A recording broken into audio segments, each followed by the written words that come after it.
at Amsterdam High School, and you're listening to your home for New York sports, 104.5 The Team, Go Rams. It's Capital Region Sports Saturday with Brady Farkas, sponsored by Mohawk Honda. Mama rolling that body, got every man in here wishing, sipping on coke and rum. I'm like, so what, I'm drunk. It's the freaking weekend, baby, I'm about to have me some fun. It is Capital Region Sports Saturday, brought to you by Mohawk Honda, your number one volume dealer in the Capital Region. Brady Farkas here live with you, taking you home until 10 o'clock as always. I'm questioning the Union College Athletic Administration today because Claudia Asano Barkham, Union College women's hockey coach, is out. Okay, and that's okay from a performance standpoint. That's okay from a performance standpoint. Her team just went 0-28-6, becoming the first Division I women's hockey team ever to have a winless season. That information comes from the Schenectady Daily Gazette. Okay, so performance-wise, Claudia Asano Barkham doesn't deserve to have a Division I head coaching job. Okay, that's just the way it is. She doesn't deserve to have a women's head coaching job. Her team, she's been there for 9 years. She went 169 and 20 in ECAC play, 36, 236, and 32 overall. So, Brady, if she doesn't deserve to have the job, why are you questioning the administration? Well, the administration says she resigned, said she walked away. But a month ago, we heard from the Daily Gazette that the athletic department, Jim McLaughlin, the athletic director, said that she was coming back. Said at the end of February, Claudia Asano Barkham next season is going to the final year of a 4-year contract. Claudia will be here. She is under contract until the summer of 2017. That, again, comes from the Daily Gazette. That was Jim McLaughlin, athletic director at Union, in February. It doesn't make sense now that if Asano Barkham is told she's going to be here, the athletic director says she's going to be here, she's going in the final year of her contract, it doesn't make sense that someone with job security, a Division I job, is going to just walk away. And we've seen this kind of fishiness before from Union. Do you remember back in the winter, or before the winter, but after the end of the football season, John Audino out at Union as the head football coach after 24 seasons? His team this year went 0-10. He had amassed a lot of success. He had been to the NCAA tournament multiple times, 5 times. He went 152 and 89 in his time at Union, but he went 5-25 in the last 3 years. So if you go 5-25 in the last 3 years, 0-10 this year, they said he retired to pursue other coaching opportunities. What does that even mean? If I'm retiring, I'm retiring. I'm not retiring to pursue other coaching opportunities. To me, it looks like, again, my opinion, to me, it looks like the Union College Athletic Administration went to both John Audino and Claudia Asano Barkham and said, look, we don't want to fire you, but we want you to walk away. And that will make everybody look good. But really, it just makes Union look good. If they don't want Claudia Asano Barkham, then fire her. It's a Division I program. If you're not winning, then fire her. Don't ask her to walk away, because that's how it looked like. That's what it looks like to me. Again, I have no verification on that. That's what this looks like. This doesn't pass the smell test to me. Claudia Asano Barkham, if you don't want her to be at the helm of your program anymore, then just fire her. Don't tell her to walk away, and don't say on February she's coming back. She's in the last year of a contract, or going into the last year of a contract, and then now in April she's resigning. That seems very fishy. Generally, people with Division I jobs, with job security, without a better offer, don't just walk away. And with Claudia Asano Barkham's record, I can't imagine she was going to have any better offers on the table here than the gig she has right now. Seems fishy to me that she just walks away. It's Capital Region Sports Saturday, brought to you by Mohawk Honda, your number one volume dealer in the Capital Region. And baseball season in full swing at the pro level. It's almost in full swing at the minor league level. But before you can get out on the field, if you're the Tri-City Valley Cats, you have to make a difference in the community. And that's where we find on the phone right now Valley Cats general manager Matt Callahan. Matt, heard you guys had a pretty big undertaking this week. Earlier this week, you guys did some yard work, huh? We did. We were out and about our annual 4 and 24 project, where we renovate 4 Little League fields, 4 youth fields in 24 hours. And we didn't quite go 24, but we worked into the night, but we were able to get them all done. Where were you guys at? Which fields were you renovating and help make new again? Yeah, we were renovating a field in the Bellevue neighborhood of Schenectady. Upstate Baseball recently took that over. That was one of the major parts of the project. We were at Nassau Little League. We were also in Guilderland at a field out there, and then we were in Mechanicville, Stillwater as well. So we had a pretty good footprint, and we had staff and volunteers really across the capital region. How does it work for you guys in terms of the time breakdown? Is it you spend 6 hours at one field, 6 hours at another field, 6 and 6, and that's how you get to 24? Or is it split up in groups so everyone's working in different parts all at the same time? What's the breakdown? Yeah, it's really evolved over the 6 years that we've been doing it, and we like to think that we get a little bit smarter every year in the way we try to plan for it. But yeah, typically what we'll do is we'll have one or two crews that do the mounds and plates and really do the clay and kind of the lineup of the ball field and the bases. That's a little bit more technical and takes a little bit more time to kind of get everything level and to get the right measurements. So myself and Keith Sweeney, our stadium operations manager, we started yesterday at Schenectady with a number of our other staff members and volunteers. They were working on the field, getting it level and doing the sod while we did home plate, set the bases in the pitcher's mound, and then we actually headed over to Guilderland and did the same over there. But there was crews from basically there was crews made up of staff members and volunteers that started first thing in the morning at each of those fields. Some finished before others, so then we'll pull resources from those fields and just try to help out wherever it's needed. I assume there wasn't just 4 fields nominated for renovation. So how many nominations did you get? How does that process work? And how do you make the decisions on which fields you're going to go to? We have a ton every year. It seems to grow the amount of nominations we get annually, which is great. We look at it kind of history of the program. So where have we done some of the projects in the past? Where's the greatest need? Does it fit the scope? Which really the core of the program is to go in and redo the infield. So we'll put down new sod. We'll straighten out the baselines and put down some infield dirt as needed. Obviously, the pitcher's mound and home plate. So really, there's some fields that need new fencing and things like that, and that's a little bit outside the scope. But we feel that 90% of the game is played on the infield. So if we can really focus on that and get things squared away there, that's a good fit. And then, otherwise we'll look at the size of the leagues and just kind of the overall history of what they have going on and see what makes a good fit. It's never an easy decision because there's always so many good choices, but we actually we'll try to keep a couple of those on file, and we'll go out and do some smaller projects throughout the year as well. Tri-City Valley Cats General Manager Matt Callahan with us, Capital Region Sports Saturday, brought to you by Mohawk Honda, your number one volume dealer in the Capital Region. Valley Cats just completed their annual 4 and 24 project where they renovate 4 youth baseball fields in 24 hours. Oh, but Matt, there's also a baseball season coming up, only 2 months away from opening day. I was all pumped because last week your promotional schedule came out, Keuchel bobblehead night, 50 cent hot dog day. You guys ready for the season? Yeah. Thanks for reminding us. We're coming up here on crunch time. No, it's an exciting time of year. There's certainly a lot to be done between now and opening day, but right now the field is starting to get some use. Obviously, the college playing out there. Our grounds crew is getting it ready for their season and our season.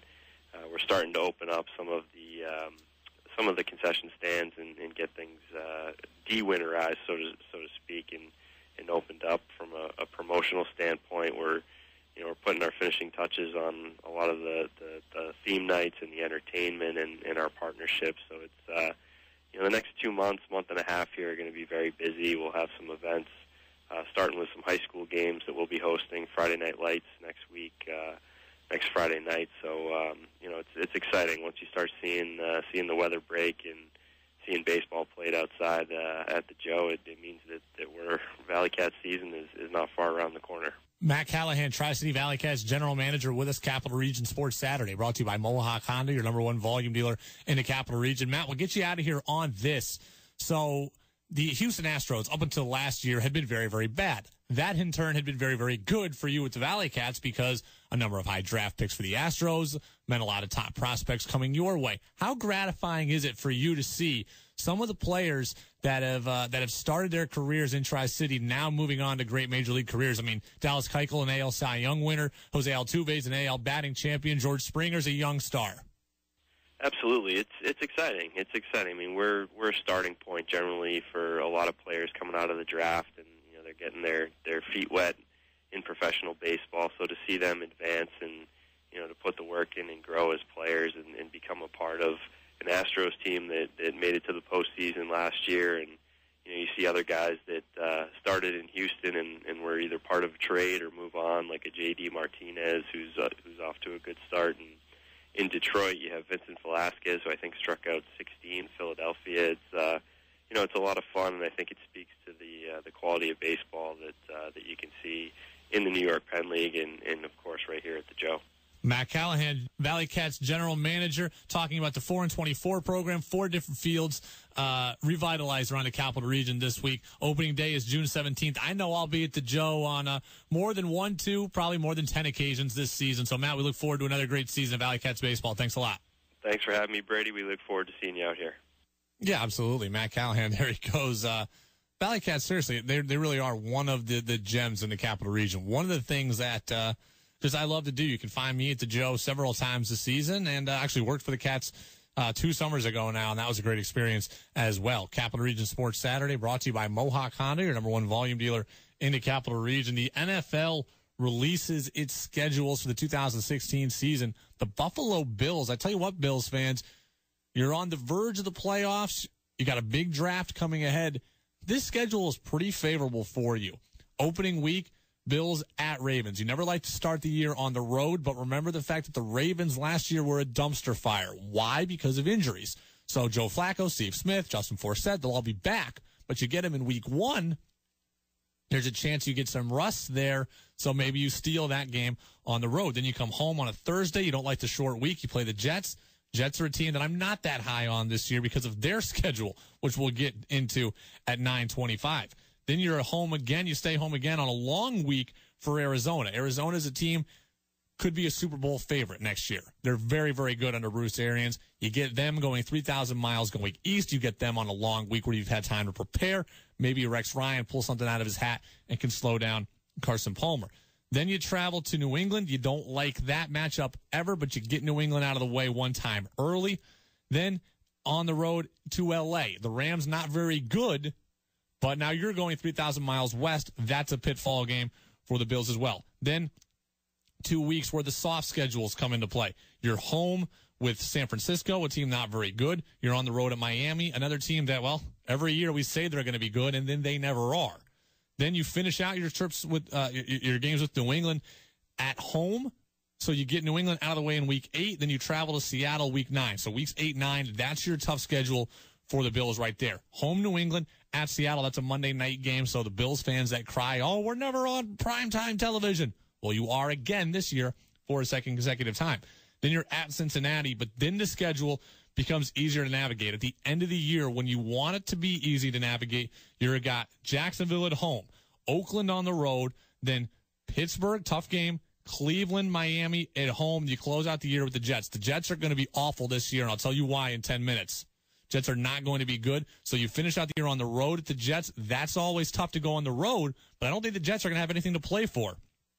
So you finish out 3 out of 4 of your 3 of your last 4 games are at home. Pittsburgh, Cleveland, Miami, all winnable. Then the Jets on the road, also winnable. So Bills fans, I think you've got a real opportunity there. They're going to pass the Jets this season.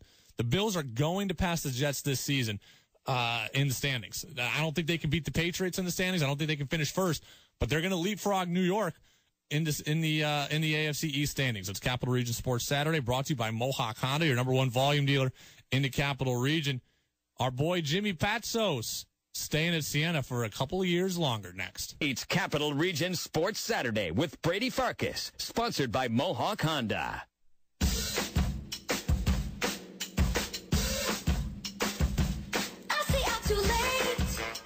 Jimmy Patsos, he'll be in Loudonville for a couple more years. The Siena head coach has signed a 2-year extension that will keep him in Loudonville through the 2021 season. Jimmy Patsos said, "I love Siena. It's a great place to coach, and I'm grateful to be here. Siena is a great school with a storied basketball history, and the fans make this a special place to coach. I'm extremely excited about the upcoming season with the team that we have returning and the recruits that will be joining us." So earlier this week, I reported through a credible source, who I'm not going to divulge, but a credible source to me said, hey, don't be surprised if Jimmy Patsos is a candidate for the head coaching job at Texas Tech.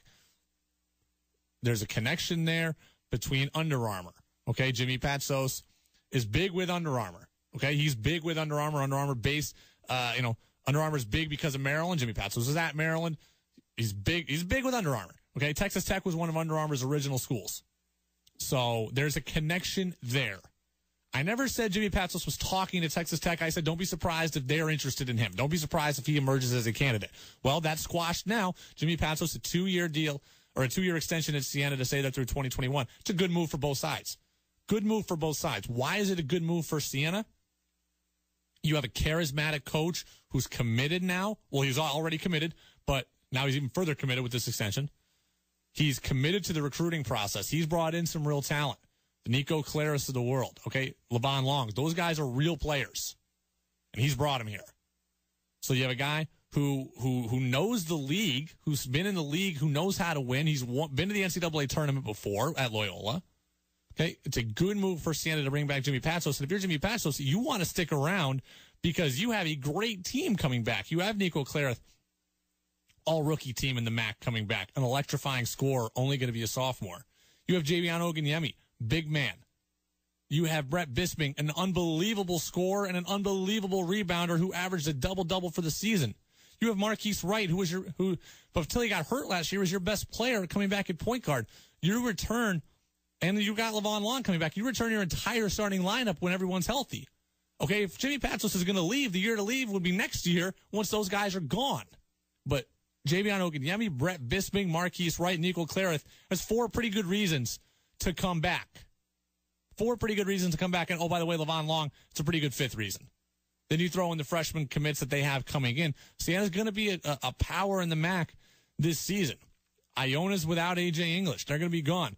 Monmouth, they're not going to be able to repeat what they did this year. I'm sure they'll be good because King Rice has that program in the right direction. But Siena has an opportunity to win the league next year. So if Jimmy Patsos wanted to leave, it would be after this season. This season coming up, rather.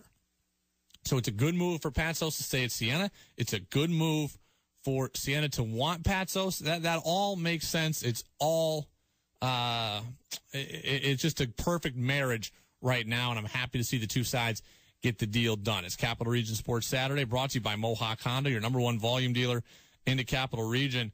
Pretty big homecoming in the Capital Region this week. Kayla Trainer, the 2-time Tewaaraton Award finalist. So the Tewaaraton Award, the lacrosse equivalent of the Heisman Trophy, right? So she plays at Syracuse, and an unbelievable talent. Obviously, to be a finalist for the Tewaaraton Award twice would indicate that. So she plays at Cuse, number 4 nationally. They played at UAlbany this week. So it's not often you see the big guy come to the little guy, but that was the case this week in women's college lacrosse. Kayla Trainer is on the phone with us now. She's a Syracuse star. She's a Niskayuna and a graduate. And so, Kayla, thank you for being with us on Capital Region Sports Saturday, brought to you by Mohawk Honda, your number 1 volume dealer in the Capital Region. What was it like for you to come back home to the 518 and play in front of friends and family? Yeah, it's awesome to be able to have another opportunity for a big game and to be able to come home and play at Albany in front of so many friends and family. But we're just really excited to get the win this past week. And that was a close game, too. 8-7, I believe. You scored a goal as well. You guys number 4 in the country. What's been the key to your guys' success so far early on this season? I think we're just taking our time, enjoying the process and the journey. And, we have a great team. We're really well coached, and we have so much talent. So we're just still working on putting the pieces together and, continuing on our success. Were you surprised about all the support you had at UAlbany the other day? I mean, you had high school lacrosse teams from all around the Capital Region coming to watch you play, in addition to just your friends and family. Yeah, it was awesome to see so many girls come out and it just shows the growth of the game in the Albany area. So that was really awesome to see. Syracuse lacrosse star and Niskayuna graduate Kayla Trainer with us, Capital Region Sports Saturday, brought to you by Mohawk Honda, your #1 volume dealer in the Capital Region. Kayla, how has the game grown in the Capital Region since the time you were a youth player and high school player? How has the game evolved? Yeah, I mean, last year my high school, the boys team won a state championship, and that was awesome for our town and for the community. And, I think the girls are, right behind, and, they'll be there really soon. And, they've gotten better every year. And both the boys and the girls program from the high school has been awesome. And then just all over the area, some great teams and just, good coaches in the area. So it's been great. I read things in local papers that where coaches said that they encouraged their players to go to Albany last year and watch Lyle Thompson play, and they also encouraged their teams to come out and watch you play. Did you have any idea you were such a local celebrity back home? No, I mean, to be, for those kids who watch Lyle play, it was really incredible. So, he transformed the game. So I think I definitely would be encouraging them the same thing, but just to, hear a coach say that's awesome and put me in that class. But, it was a fun game, and, all these really good teams. So it was good to get another opportunity and get a good win. You're the two-time Tewaaraton finalist. Haven't been able to break down the door yet and get the win. We're rooting for you to be on that list and win it this year. What has been your key to success throughout your whole career? Because to be on the Tewaaraton list as both a sophomore and a junior, you have to come in and make an impact right away. How were you able to do that? Yeah, I think, I'm just really fortunate to be able to play for such a great team at Syracuse and play for such great coaches. And, without them, you can't have any personal success. So just really I've been fortunate, I think, to play on a really good team and be really well coached.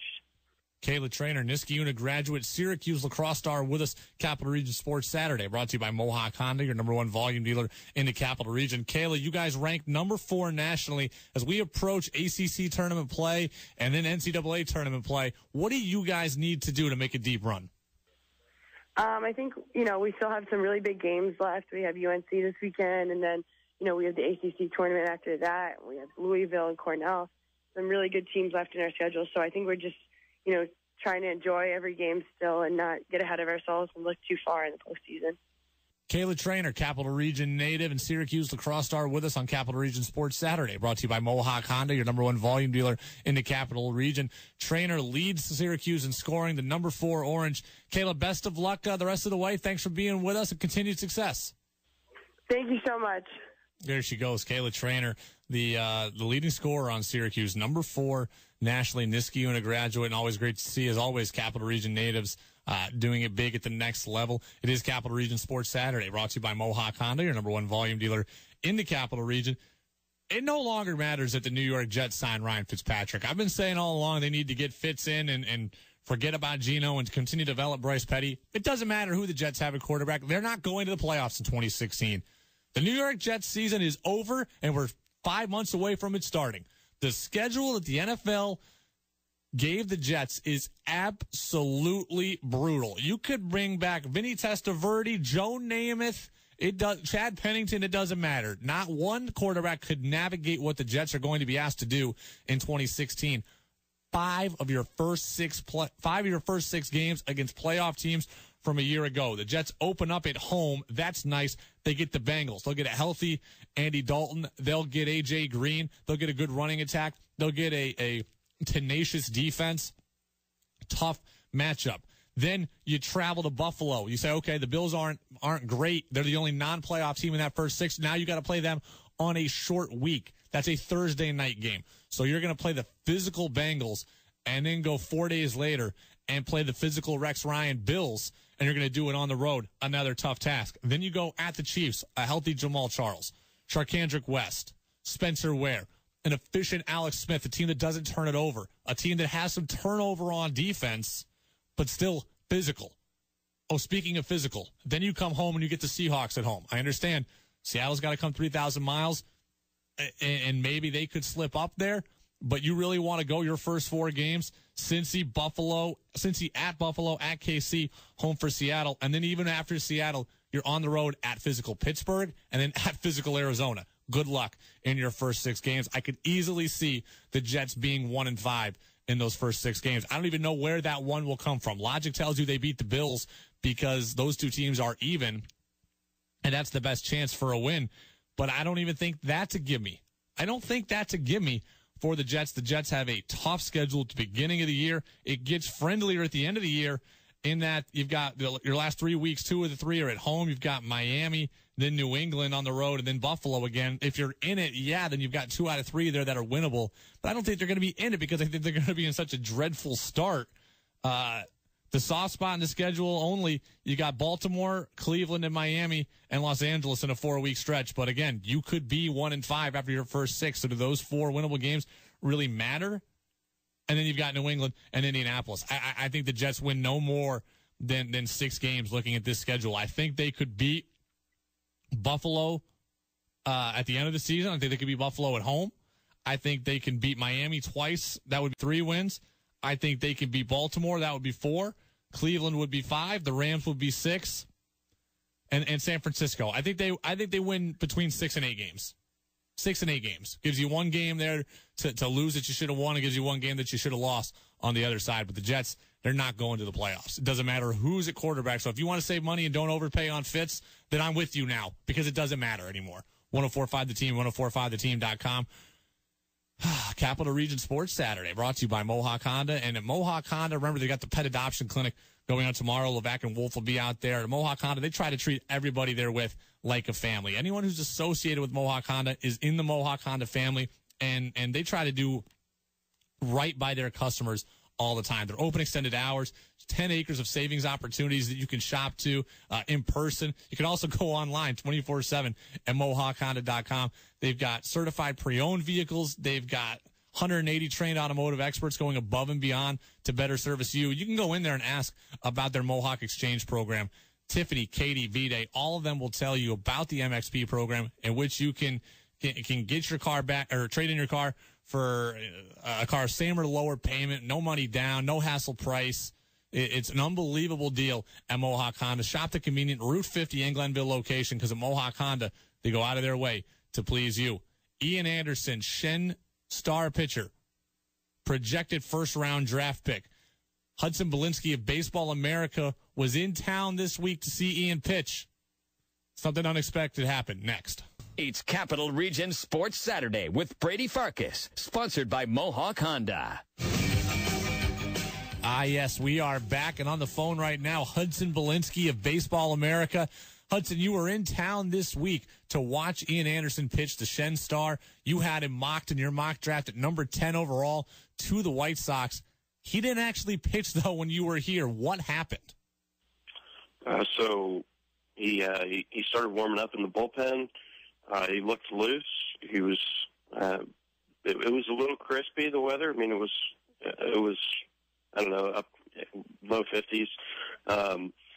But he was warming up, and then the next thing you know, he's grabbing his side, and he tried to throw one more pitch, and he felt a little tightness in his side, and decided, I guess, to shut it down and not risk anything before further evaluation. So it was a little disappointing, but it seems more precautionary than anything else. It does not seem like a serious injury that's going to sideline him for a long time or anything like that. So, at this stage with a 17, 18-year-old kid like that, you're glad that they don't overextend themselves and, cause further damage. So you're thinking long-term right now. Hudson, could this have any impact on his draftability? Would teams shy away from Ian Anderson now because they're unsure about uncertainty around his side? This issue, does it have any effect? Teams will inquire about the medical report as the draft gets closer, and teams will make their own decision on, teams have certain philosophies medically, so.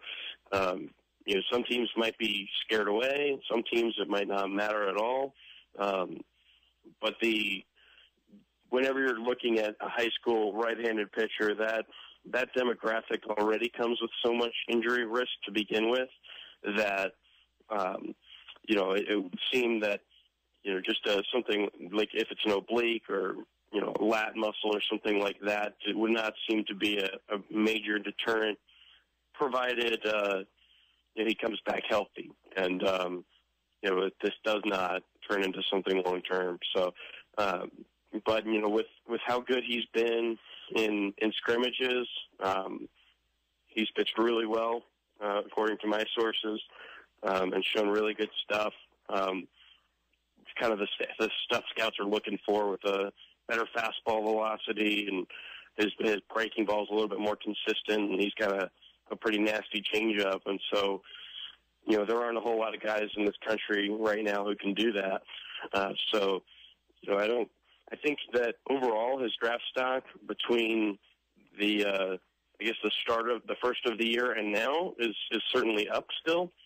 But, we'll see how this kind of unfolds and what the diagnosis ultimately ends up being. Hudson Belinsky of Baseball America covers the draft with us on 104.5 The Team and 104.5theteam.com. Hudson, you had Ian Anderson mocked at number 10 to the White Sox. What makes him a top 10 pick, and what makes him a fit for Chicago specifically? So basically, as we put together a mock draft like that, we kind of think of, what have we heard from higher ups, executives, scouting directors, cross checkers, and then what do we know about each team's general philosophy, kind of what they value, what kind of demographic they've gone after in the draft previously, and sometimes there's a slam dunk pick. There's a team that really likes guys with good changeups, and there's a guy, a college performer who has a good changeup available. So those are the easy ones to do. Sometimes you just go with the best available player because, how could a team turn up or turn away from the best available talent at that point is at least the thinking and putting the mock draft together. So the way he ended up with the White Sox is, we put it together, and he was the best available player we had in our rankings at that point. So I kind of just slotted him into the White Sox. But everything I'm hearing in the past few weeks, it sounds like he might not last that long. He might be picked even higher than that. So, wow. That's kind of the risk of doing a mock draft that early, because so many things can change. But yeah, it sounds like Anderson is really moving up. We'll get you out of here on this, Hudson. You didn't get to see Ian Anderson pitch, but you did see one Anderson pitch. His brother Ben took the mound, and locally we know about him. He's committed to Binghamton. He sits, 85, 87 miles an hour on the mound. You got to see him pitch. Is he a guy that you could see being a pro prospect down the line? Yeah, I mean, he does not have as much experience pitching as Ian does, and so he's a little bit more raw. But he's got arm strength. He's loose. He's 6'3", 6'4". In that kind of neighborhood. He's got a wiry body, just like Ian.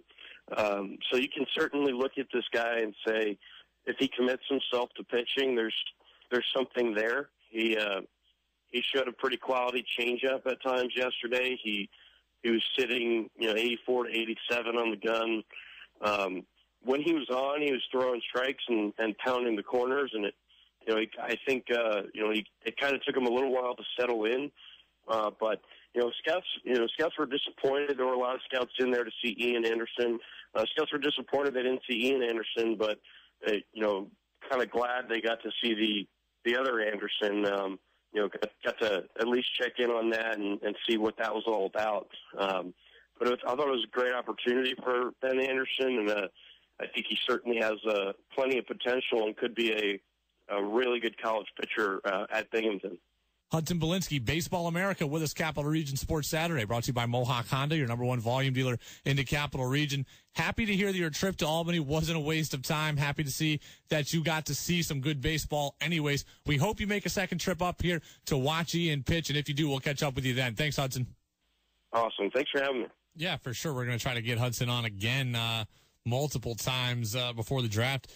Ian Anderson could go higher than his mocked number 10. And Ben Anderson, by the way, don't discount how hard that is, okay? To not only to be the brother of Ian Anderson and hear all the attention around your brother, But then to go spot start in front of all the scouts who were there to watch your brother and then perform well, and Shen won that game against Guilderland on a walk-off hit by Richard Drum. That's not easy to do for Ben Anderson. So, look, if he does commit himself to pitching, he also catches. He could be a guy who you hear or who we're talking about in 3-4 years as a draft prospect. Capital Region Sports Saturday brought to you by Mohawk Honda, your number one volume dealer in the Capital Region here on 104.5 The Team. News out of Albany this week, both good and bad. Bad news first, Sharisa Richards not drafted in the WNBA draft on Thursday, and that's unbelievable to me because 36 picks in the draft, and Sharisa Richards didn't get drafted at all. Now, I know it comes from a small school. I know it doesn't shoot it well from the outside, doesn't really shoot it from the outside, but a winning pedigree, 4 trips to the NCAA tournament, player of the year multiple times in her conference, 18.8 points a game, a great rebounder, a tenacity, a hard work ethic. There's not a spot for that in 36 picks in the WNBA. I'm sure she'll get signed, and that's great. She'll end up in the WNBA, I'm almost certain of, but I can't believe she didn't get drafted. Good news for you, Albany women's basketball program, is they have a new head coach. It is Joanna Burnaby McNamee. So Coach Mack. So we went from Coach Abe to Coach Mack. She spent the last couple of years as an NAIA head coach at the University of Pikeville. Before that was an assistant at Maryland, an assistant at West Virginia, an assistant at Eastern Kentucky. So she has Division I experience. She has NAIA experience. And NAIA, trust me, that is a different kind of animal. That is a hard level to coach in because you have a lot of things going on there in NAIA. There's not as many grade requirements, which in one way makes it easier, but you attract a different kind of kid at NAIA. So the fact that she was successful at Pikeville is very, very impressive, and that's a good pedigree to come in with. So she had been a Division I assistant for 10 years. And so, look, Pikeville had a 26 win season, a program record. She had 63 wins and back-to-back NCAA tournament bursts in her time at Pikeville. So Coach Mack is not Coach Abe, but she doesn't need to be Coach Abe. This is a new team, okay? Sharisa Richards gone, Coach Abe gone, Coach Mack in.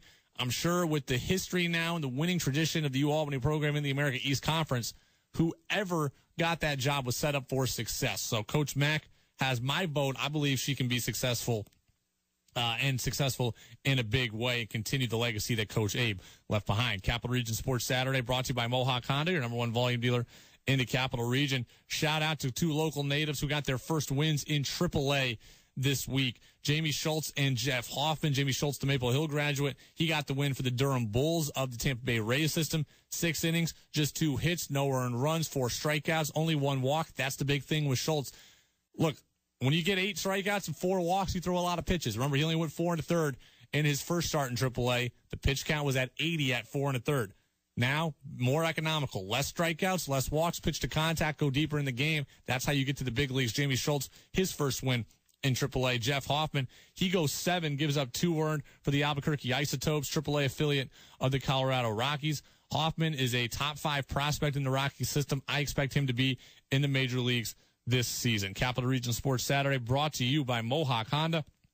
And at Mohawk Honda, they ask themselves, what does it take to be number one? They try to strive for perfection every single day by providing the most impeccable customer service, because that, and that above everything else, is the key to any success. They try to do things right all the time for their family, and truly a family of customers. Over 1,000 new and pre-owned vehicles available to select from. Open extended hours in all their departments to better service you. Shopping, you can do it 10 acres of savings opportunities, or just go online 24/7 at MohawkHonda.com, and they'll provide you the lowest no-hassle price to better suit your budget. At Mohawk Honda, they have over 180 trained automotive experts going above and beyond to make sure all your needs are met. The Mohawk Exchange Specialist can assist you in upgrading your current vehicle to a newer one with no money down for the same or lower payment. Just ask Tiffany, Katie, or Vita to see just how easy it is to exchange your vehicle for the same or lower payment. And if new isn't for you, they inventory over 300 of the highest quality pre-owned vehicles, all at one low below market value, no hassle price. Shop the convenient Route 50 in Glenville location to join the number one automotive family at Mohawk Honda, where they always go out of their way to please you. Ian Anderson, he's not the only potential draft prospect in the Capital Region this year. Jake Fishman of Union College, that's a name you want to know. He joins us next. We're back, and we're on the phone right now with Union College baseball star Jake Fishman. Jake, looking at your stats, you're hitting .458 this year. And, oh, by the way, you have a 0.00 ERA on the mound in 19 innings. Those are stats for a guy at Texas, Florida State, Cal State Fullerton, Stanford, Virginia, Vanderbilt. How did you end up at Union? Yeah. So, coming out of high school, I was kind of a small kid, so I was a late bloomer. And I was only looking at Division III schools. No D1 schools looked at me. And then, I got to college and just started putting in a lot of hard work and got a lot bigger and stronger. And then, it just kind of all fell into place. Now, you're a lefty pitcher, lefty stick as well. Now, I'm going to put you on the spot on this because I played at Oswego, so I played Division III as well, and I played against a number of kids who got drafted, kids from Cortland, kids from Ithaca, kids from Oneonta. Has anyone talked to you about maybe being being a next-level prospect? Yeah, there's been a couple teams that are following me, a couple people that have been at my games this year, so pretty exciting. Do you identify more with being a pitcher or with being a position player and a hitter? Definitely being a pitcher. Is that just because that's the easiest way to make it to the next level, or you prefer pitching as a whole? I prefer pitching. That's really where all my work goes into. And then, the hitting, it just kind of happens on its own. Jake Fishman, Union College baseball star, with us, Capital Region Sports Saturday, brought to you by Mohawk Honda, your #1 volume dealer in the Capital Region. Jake, as I said, I played at Oswego, and it was incredibly rare that somebody pitched and played the field. I think we had one guy do it, maybe two, in the 4 years that I played there. I coached for the last 2 years at Hudson Valley, and it was incredibly rare at the junior college level that we had guys go both ways. Was that part of the reason why you came to Union, because you were going to have the opportunity to do both? That was definitely one of the aspects that brought me here, being able to do both and have that opportunity. So what are you working with on the mound mainly? You're a left-handed arm. That always helps. Are you working off velocity? Are you working off movement and deception? Where have you had your success on the mound this year? My fastball is usually in the upper 80s, so that helps. And it does have a lot of tail to it. So that kind of throws hitters off. But I think I have a really deceptive motion. So hitters have a hard time picking up the ball coming out of my hand, which has been very helpful. And then, I have fastball, changeup, curveball, knuckleball. Knuckleball? Yeah. Like that you feature prominently, or like I'm going to throw it once out of every 50 pitches just to keep a hitter off balance? I'll usually throw it 4 or 5 times a game. Wow. Yeah. Jake Fishman, Union College baseball player, with us. 104.5 The Team, 104.5theteam.com. Dutchman 12-4, 7-1 Liberty League play, taking on University of Rochester this weekend. What's been the key to your guys' team success this year? Last year was kind of an off year, and I think the biggest difference is we're a lot more mature, and our team has a lot more chemistry together this year. Jake, that Liberty League schedule is absolutely brutal. 4 games every weekend against your conference opponent. The amount of pitching needed to even navigate that schedule is unbelievable. And then to go out and be successful in those conditions is incredibly tough. How hard is it? Yeah, every weekend is a grind. By that 4th game, both teams are just completely dead, and it's just a fight for, who can stay alive and who has more energy. But it really takes a toll on you. Jake, the Union College Athletic Administration is making a strong push to get you on the mid-season Golden Spikes Award watch list, and that's awarded to the best player in college baseball. Now, it's only ever gone to somebody outside of Division I twice, and that would be Bryce Harper, maybe one of the best players, or definitely one of the best players in the sport, and Alex Fernandez. Do you think you got a chance to get on that list and maybe make some history? I hope so. It would definitely be an honor to make that list. Jake Fishman, Union College baseball player, with us. Dutchman taking on University of Rochester this weekend. Another long series ahead, Jake, and I'm sure you've got the ball in game 1, I'm sure. Yep. Yeah, I'm excited for it. Jake, best of luck. Thanks for being with us. And like I said, I used to coach over at HVCC, so I know a little bit about Union. Tell Coach Mound I said hello. Yeah, I will. Thanks for having me. There he goes, Jake Fishman. Again, that's a name that you're going to want to know if you're following local prospects and getting ready for the MLB draft. It is not just about Ian Anderson. Jake Fishman of Union hitting over 400 and with a 0 ERA. I mean, that is unbelievable. He had 477 a year ago and had a 1.48 ERA. He finished 4th in the country in batting, finished 1st in the Liberty League in ERA. I mean, that you talk about a guy who does it all, and it is rare to have a guy play both positions, to have him pitch and play, have him at least hit. Fishman does a lot of DHing as well around his pitching schedule to keep that arm healthy. But to have a guy who can do it, that can do it all and do it all well, that is something that is rare. Capital Region Sports Saturday brought to you by Mohawk Honda, your #1 volume dealer in the Capital Region. New York Giants schedule for this year. Now, we got ranked the second easiest schedule in the NFL. I don't see it that way. I think the Giants have some tough games here as well. Remember, the Giants weren't as good last year, so they open up at the Cowboys as is typical. Then they've got the Saints and Redskins. I'm not that high on the Redskins. The Saints can't be as bad as last year, can they? Weeks 4 and 5, they're going to go on the road to the NFC North twice, at Vikings, at Packers. That's 2 playoff teams from a year ago. Home for the Ravens, then the Rams. It's not a difficult schedule in terms of all the teams. They do get to play Cleveland, which is nice. They get to play Chicago, which was down a year ago. The NFC East as a whole isn't that great. That helps in your division not being, it helps your schedule in not being that strong. I'm not a huge fan of it. Read the full breakdown at 1045theteam.com. If you missed any interviews from today's show, youtube.com/team1045. Capital Region Sports Saturday brought to you by Mohawk Honda, your #1 volume dealer in the Capital Region. We'll do it again next week, 9 to 10 a.m. Yankees baseball, Yankees Mariners coverage today starts 12:25. It's the Team.